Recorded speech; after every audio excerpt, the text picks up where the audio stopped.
The United Nations says that Sub-Saharan Africa has the highest rate of education exclusion, with nearly 60% of the continent's youth between the ages of 15 and 17 out of school. However, stakeholders are calling on governments across the continent to take urgent positive action. News Central's Omolola Ololade has more on this. Education is undoubtedly a universal human right, as well as an issue of public good and responsibility. While this aspect of life remains crucial to the growth and development of any human, there are still many, particularly children in developing African countries, who do not enjoy this right.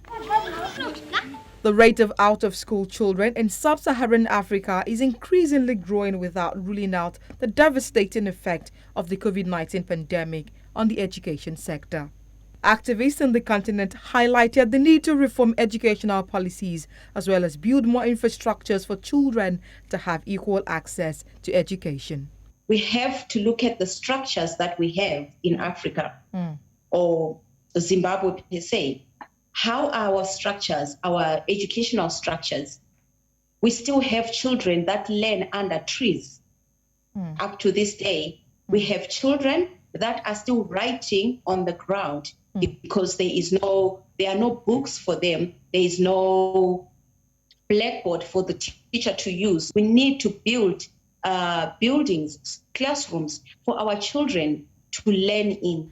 While children in rural areas are most affected by this menace as there are not enough government schools to cater to the need of these children, educationists emphasize the need for government to provide more standard government schools in all regions. The government school needs to be the model schools. They need to be the role models to private institutions. So that's the first way to go. The next will be the kind of policies.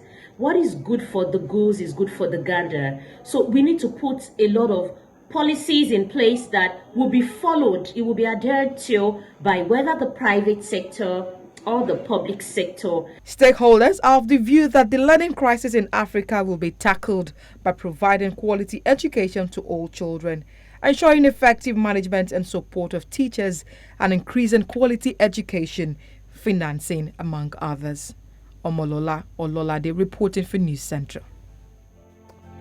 Great report there from News Central's Omolola Ololade.